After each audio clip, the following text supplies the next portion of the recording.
estamos llegando a finalizando esta capacitación de litigación oral. Vimos lo que es la teoría del caso, lo que es cómo hacer una apertura, una clausura, cómo tomar un examen y un contraexamen.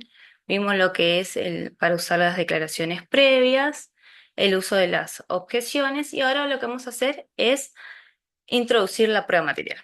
¿Qué es la prueba material? ¿Vieron cuando dimos la teoría del caso que teníamos en una columna lo que es la teoría jurídica, en el cual analizábamos el tipo legal? En otra columna teníamos las proposiciones fácticas, que ahí lo que teníamos que hacer era redactar cómo sucedieron los hechos en oraciones y cada una de estas proposiciones fácticas las teníamos que respaldar con los dichos de un testigo o un perito. Y a su vez, estos dichos teníamos que validarlos con alguna evidencia. Bueno, ahora lo que vamos a hacer es transformar esa evidencia, la vamos a llevar al juicio oral y la vamos a transformar en prueba, ¿sí? Entonces, ¿qué es la prueba material? Va a ser todos aquellos objetos o cosas como documentos, fotografías, videos, grabaciones, un arma, una remera con sangre, todo eso que teníamos como nuestra teoría probatoria se va a transformar en prueba material una vez dentro del juicio. Porque esto está vinculado directamente con nuestra teoría del caso, que como les decía, la evidencia material lo que va a hacer es respaldar los dichos de los testigos y los peritos, es decir, le va a dar credibilidad. Por eso es importante que el buen litigante maneje muy bien su teoría del caso, porque él va a determinar, según la estrategia que planteé, en qué momento va a introducir la prueba, es decir, con qué testigo, en qué momento y cómo utilizarla. Esta misma prueba ya la va a usar dentro de su teoría probatoria con su teoría del caso, después durante el juicio le va a autorizar cuando dé su apertura, donde va a hacer una promesa juratoria, después durante el juicio va a introducir esta prueba y en la clausura lo que va a hacer es tratar de acentuar las pruebas que le beneficiaron y tratar de disminuir el impacto de aquellas que no le han beneficiado tanto. Después, hay que tener en consideración que lo que nosotros buscamos es que el juzgador se coloque en nuestros lentes y vea el caso según como nosotros se lo estamos relatando. Entonces, que se imagine cómo se fueron sucediendo los hechos, es importante que nosotros los respaldemos a eso. Entonces no es lo mismo que venga un agente criminológico y diga yo levanté la escena del crimen, una Versa Thunder Pro automática, serie tanto y recogí varias huellas dactilares, a que el juzgador esté escuchando ese mismo relato, viendo la Versa, un arma de color negro, que pueda visualizar el número de serie, que pueda ver de dónde se levantaron las huellas. Entonces, ¿qué va a hacer eso? Le va a dar credibilidad al relato de ese testigo. La prueba material no habla por sí sola. Como son objetos inanimados, somos nosotros los encargados de hacerle contar esa historia. Y para ello es importante tener en cuenta ciertos tips. En primer lugar, los dichos del abogado no constituyen pruebas. Puede ser un abogado muy elocuente, puede sonar muy convincente, pero en un juicio todos los hechos se tienen que probar, ¿sí? Todo lo que tenga que ver relacionado con la prueba va a tener cierto grado de credibilidad, si las pruebas se creen o no.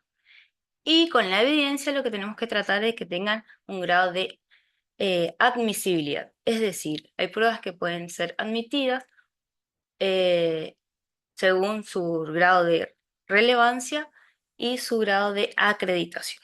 La relevancia tiene que ver con que vamos a querer introducir muchas evidencias y no todas van a ser relevantes para el caso y se van a desestimar. ¿Por qué? Porque algunas lo único que van a hacer es dilatar el proceso y no suman nada a ninguna de las dos teorías jurídicas.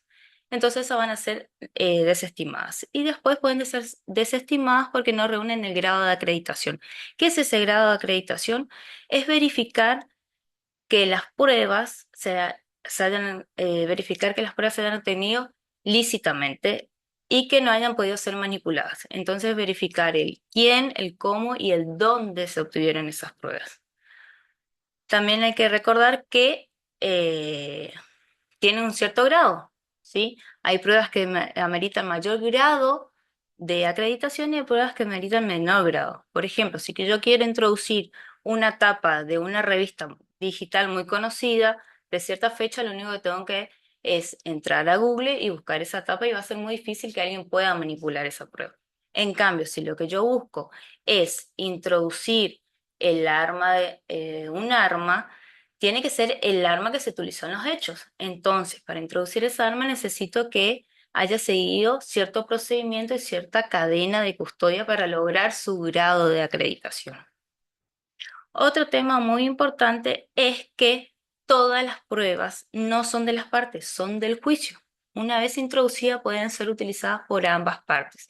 Así como una prueba que yo puedo considerar que me puede beneficiar, la contraparte la puedo usar en mi contra, esa misma prueba que yo introducí. Entonces, para ello es importante que el litigante haga un análisis de las fortalezas y las debilidades que tiene esa misma prueba.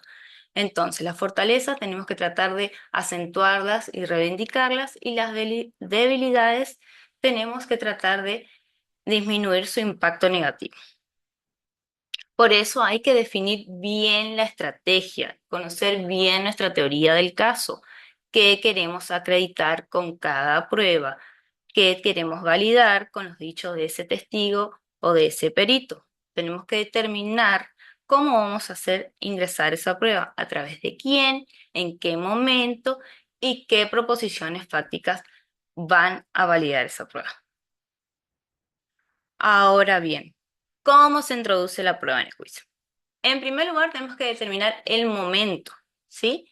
¿Por qué? Porque no podemos, por ejemplo, hacer entrar a todos los testigos y brindar todas sus declaraciones y después en otro momento decimos, bueno, ahora vamos a introducir la prueba material y le volvemos a hacer pasar a todos los testigos de nuevo para volver a mostrarles esa prueba. Porque lo único que generaremos es confusión tanto en el juzgador como en los propios testigos que se pueden llegar a contradecir. Entonces, lo ideal es ir determinando, según nuestra estrategia, en qué momento vamos a ir introduciendo la prueba y con quién, ¿sí?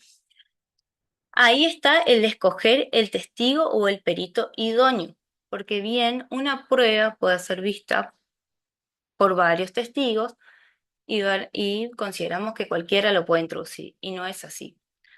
Hay ciertos eh, peritos o testigos que van a ser idóneos para introducir esa prueba, es decir, los que tuvieron un primer contacto con esa prueba. Por ejemplo, en el caso del perito, es el que recoge el arma cuando es agente criminológico, es el que levanta el arma de la escena del hecho, entonces él va a ser el perito idóneo. ¿Por qué? Porque él va a poder reconocer el tipo de arma, qué calibre era, cómo estaba, si estaba apta o no para el disparo, cuántas municiones tenía. Entonces él va a ser el que nos va a poder introducir esa prueba.